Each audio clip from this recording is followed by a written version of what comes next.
Guys, Kolkata থেকে মাত্র 2 ঘন্টার দূরত্বে এত সুন্দর একটা প্লেস রয়েছে। তোমরা কি জানো এই প্লেসটা কোথায়? তাহলে আমি বলছি। কলকাতা থেকে মাত্র 2 ঘন্টার দূরত্বে এই বনবিতান পার্ক, এত সুন্দর পার্কটা। আর তোমরা তো দেখতেই পাচ্ছ রাস্তাঘাট কতটা পরিষ্কার। আর হ্যাঁ হ্যাঁ হ্যাঁ একটা কথা, এখানে কিন্তু ফ্যামিলি নিয়ে একদম আসবে না। যদি আসতে চাও কাপল বা ফ্রেন্ডরা আসতে পারো। এই যে বনবিতান গেটের বাইরে শুধু গার্ডেন আর গার্ডেন আর গার্ডেন আর ফুলের বাগান। আমি তো চললাম ভিতরের দিকে, জাস্ট ওয়াও। আর তোমরা দেখতে পাচ্ছ এই যে লেকটা, এই যে লেকের ভিতরে দেখো পদ্ম ফুল গাছ, হ্যাঁ চারিদিকে শুধু গাছপালা বন জঙ্গল। আর দেখতেই পাচ্ছ এতটা সুন্দর একটা প্লেস। আমার তো ভীষণই পছন্দ হয়েছে জায়গাটা। আর গাছগুলো দেখো এত সুন্দর ডিজাইন করে আমব্রেলার মতন তৈরি করা আছে। রাস্তাগুলো দেখো, এই পার্কের ভিতরে এরকমভাবে রাস্তা এতটা এরিয়া। আর চারিদিকে তো শুধু এদিকে আমি মহারানী তো হেঁটেই চলেছি। আমার তো কেমন একটা হরর ফিল্ম আসছে, সেটা লাস্টের দিকে আমি তোমাদেরকে বলছি। এতটা জঙ্গল না, লাস্টের দিকে ঘুরে দেখলাম এত পরিমাণ জঙ্গল, একটা ভয়ঙ্কর একটা হরর একটা ফিল আসবে। সত্যি বলছি, তোমরা প্লিজ এই বনবিতান পার্কে একটা বড় লোক ঘুরে এসো। তোমাদেরকে জাস্ট পার্কের ভিউটা দেখাচ্ছি। আমার তো খুবই পছন্দ হয়েছে। আমি ফার্স্ট টাইম গেছি, আমার এত ভালো লেগেছে আমি কি বলবো। আমি বলবো তোমরা প্লিজ প্লিজ, আমি আবারও বলছি, তোমরা একটা বড় লোক ঘুরে এসো। যারা নেচার লাভার তাদের তো আরোই ভালো লাগবে। জাস্ট জায়গাটা দেখো, লেকটা দেখো। এদিকে নিজে ভিডিও করব নাকি পার্কের ভিউ দেখতে ব্যস্ত থাকবো বুঝতেই পারছিলাম না। তো যাই হোক, আমি একটা ভিডিও করে। লেকটা এত সুন্দর, আর ওই দিকটা দেখতে পাচ্ছ পুরোটা জুড়ে একদম পার্কটা অবস্থিত আছে।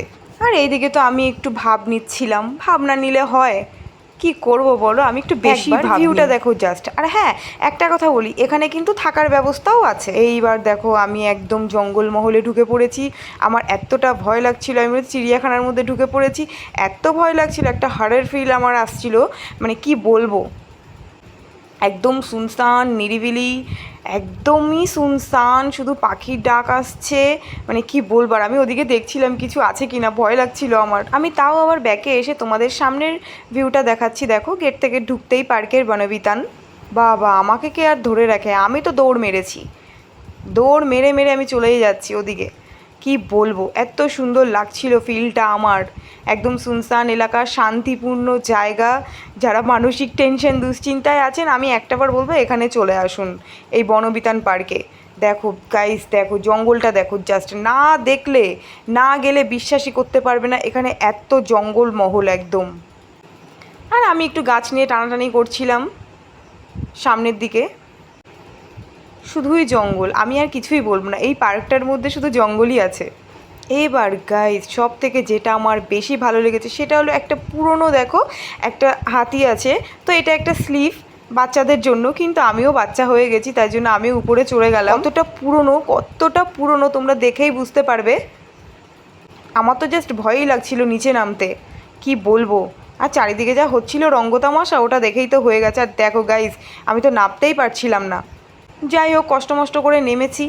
তারপরে গাইস, এই গাছটা দেখো, গাছটা কতটা বড় আর কীরকমভাবে আছে দেখো, জাস্ট কত বড়। আর পুরনো গাছ হলে এরকম হয়, মানে আমি জাস্ট গাছটা দেখে পাগল হয়ে গেছি। এত বড় না, আর এত জঙ্গল চারিদিকে, পাতা পড়ে আছে, সে যেন একটা অন্যরকম ফিল, একদমই অন্যরকম ফিল। আমি তো জাস্ট অবাক হয়ে গেছি, আর আমার এত ভয় লাগছিল আমি কি বলবো। তো দেখো, আমি ভিউটা তোমাদেরকে দেখাচ্ছি, জাস্ট দেখো, দেখতে পাচ্ছ? দারুণ জায়গা, দারুণ জায়গা।